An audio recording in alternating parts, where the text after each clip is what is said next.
Assalamualaikum warahmatullahi wabarakatuh. My name is Afatalisa, and today in this video I'm going to basically talk about how talk about quantitative learning theories and all of the bunch of the theories in general. So basically, let me explain what is like quantitative learning theories. It's basically kind of like how learning a language connected to how our brain learns and processes information. It's basically kind of like focuses on how people learn and also like not just what the language that they learn basically.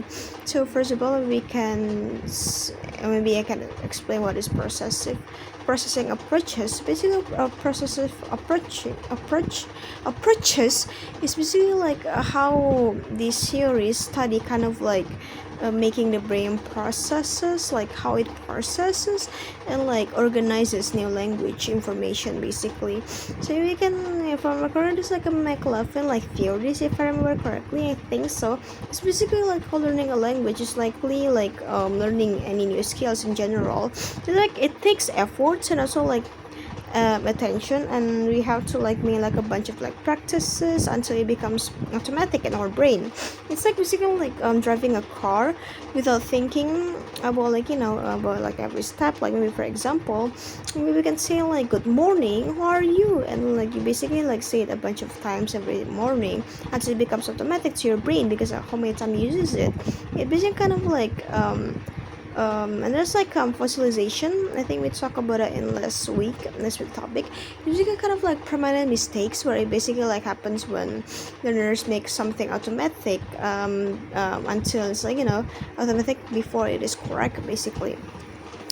So there's like from the correctly connective stage. Connective stage basically like you learn the rule, you learn the rule, especially like basically like knowing something that is true, I guess. And there's like associative stage. There's like you practice using it. Basically like at first you heard a new word and you want to use it in daily conversation. You basically like kind of like practice it by using it. And then there's like autonomous stage, if I remember correctly. It kind of like becomes automatic because like how many times you use it. So because you use it pretty often, it becomes automatic to you. And there's like for like example, you basically know the rules on how to use the verb of as. Like for example, she runs, because like he or she runs basically, but only after like you practice it basically. That's why you can be able to use it quickly and correct in speech because you manage to like use it multiple times, like and then it just like automatically go to your brain. There's like from correctly O'Malley and Kamat, I think. Yeah, O'Malley and Kamat, something, yeah. They basically like kind of like connected the learning strategies, and like the methods that students use to learn better, such as like in repeating, summarizing, or like asking for help. It's actually like a pretty good use for learners, basic, and to practice until they become automatic. And there's like a towel, if I remember correctly. They kind of like combined the universal grammar with basically like processing theory to explain how basically like like learners become more fluent over time.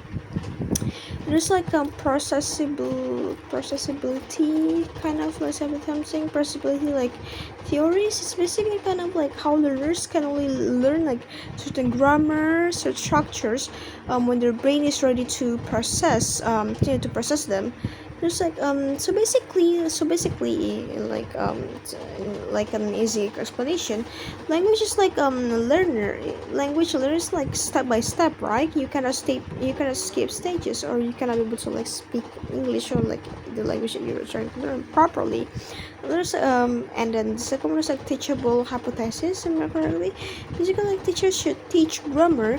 They're just basically like one step ahead of what learners already know, so they can be able to like process like a new information or like new vocabularies, like new grammars that are central, like and there's like and then there's like, I forgot what is it called, but like specifically like how people learn things that they notice easily.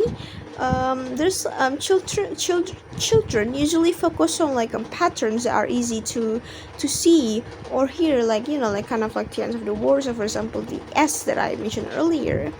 There's like an understand theory, if I remember correctly, like for example, like there's like one meaning, one form, and there's also like a multifunctionality, if I remember correctly. Later one learner notices like when one form has more than one meaning, and then like relevance principle, if I remember correctly. Basically, learners first learn what the term, or like what seems most relevant to the word meaning. Basically, like for example, like aspect before tense. There's a connectivism. It's basically like how like the brain learns through connections and like kind of like associations, but not fixing the grammar rules. It's learning like happens when you kind of like hear the same patterns many times and start to expect them. Basically, like for example, children learn ed, as in like eat ed. It means basically like past because they often hear it with past actions, but it's also like sometimes it cannot be like that as well. For example, the past tense of like for like maybe we might see like runner, like run, but it says ran, not runt, but ran. There's like some like computer models show that the brain can learn grammar patterns by basically like finding like regularities, like something like regular things they use on a daily basis in the input. And basically the overall summary is just like cognitive approaches, basically like how it view language learning as part of general human learning. Learning happens through like like practice, like I said earlier, like from skills and etc. Once you practice, you can be able to recognize a bunch of pattern, and it kind of like make it like an automatic input, like automatically in your brain. And it's like errors, so like variability, like visualization that I said earlier, and gradual progress are basically normal. It's normal. It's like a step to learn something, or like to learn a new language. It's normal. People would not be able to judge you for it because like you're new, you're just learning. And basically both the mind's processing ability and like experience with language input are basically important to become fluent in a certain language, or like the language that you learn. So I think that's it for my video. I hope you can be able to learn something new from my summary of the daily topics that I kind of like learned today for this video. So assalamualaikum warahmatullahi wabarakatuh.